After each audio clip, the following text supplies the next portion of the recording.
Hello, and thank you for joining us. I am Andrew Malkoski with the Denver 100, and I am joined today with Erin Gaskins from Room Redefined. Mhm. And Erin is a professional organizer, and I don't think most people know what that means.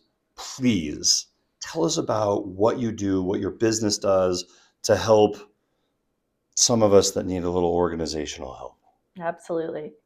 So, to put it really simple, professional organizers help people manage their stuff and their Okay. space. All right. So, basically, what we know from science is that when our spaces and our stuff is disorganized, it raises our cortisol levels. It creates stress. Oh, Yeah. And so, when we're feeling stress, we aren't performing at our most optimal.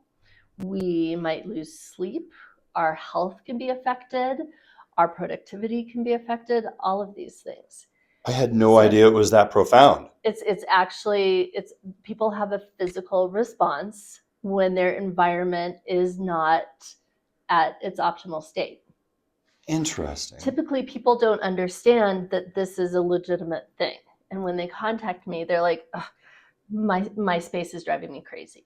And when I give them the background information and they're like, oh, there's a real reason why I feel this way. Yes, there's a Yeah. real reason. And so then what I do is I come in and work with people to help their spaces and their stuff support them in what they do best as opposed to fight them. Interesting. So that's kind of the simple way of putting it. Okay. So when we talk about, and I'm going to just use, because you do more than just a homes, right? I mean, Mm-hmm. homes, offices, Yeah. office spaces. Yep. Home, So, residential, commercial, office, you okay. name it. So for the sake of our conversation, I'm going to stick with the home Okay. just because that's what I know best. Yeah. um, when you come in and you're helping somebody organize home space, right? So we're not necessarily, I mean, we're talking about anything from a room to the entire home. Mm-hmm. And we could be talking about where furniture is, yeah? Mm-hmm. What Yep. kind of furniture we're talking Mm-hmm. about in some cases. Yeah. I mean, I guess I'm thinking of like a home office, like, Yep. does this desk work for somebody? Yeah. Is that a legitimate Does your concern? storage furniture work for you? Does your furniture have the right flow? So actually, it's interesting. I just came from an office space, a home office that I was working with a client on this morning, and we literally changed where her desk sat in her space. Huh. We didn't buy her a new desk. She had a new desk that she loves, but she didn't know how to put it in her space so that it felt right. Huh. So we changed where it sat in her space, but then she didn't have good access to her files and to all of the bits and bobs and stuff like that that she used to access easily that gave her a good workflow. So then we started adjusting everything else so that by the time I left, she had a simple, good workflow from her new desk that she loves. Now we'll come back on our second session and adjust everything else around the perimeter of that so that it not only functions well right in that immediate space, but it looks good too. Because we want it to look and feel good so that our space is personalized really to who we are as individuals.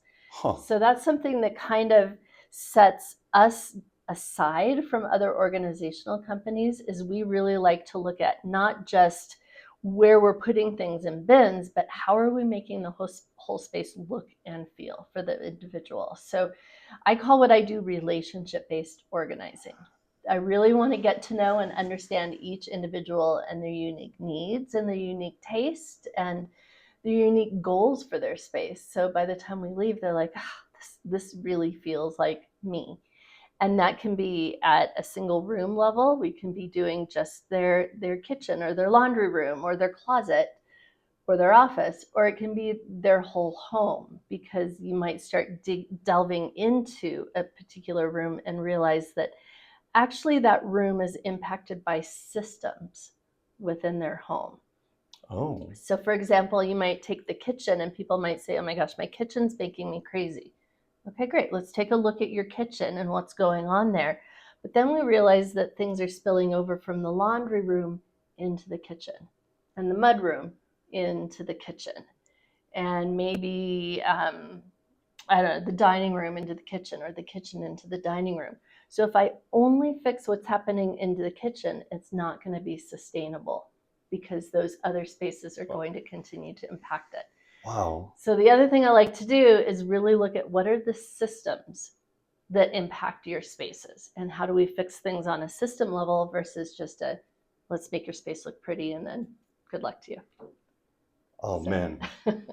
I mean, and I know I opened this up by saying, I don't think most people understand what you do. And you and I have talked before, we've hung out and had conversations. And in just this 3 or 4 minutes or whatever it's been, I feel like I have so much more understanding about your approach. I'm honestly floored. Oh, thank you. That is very interesting. Guys, if you are looking for some help with making yourself healthier in your house Mhm. because it is well organized and works well, you should call my friend Erin. Thank you so much for coming and chatting with us today. Absolutely. My pleasure. Thanks, guys.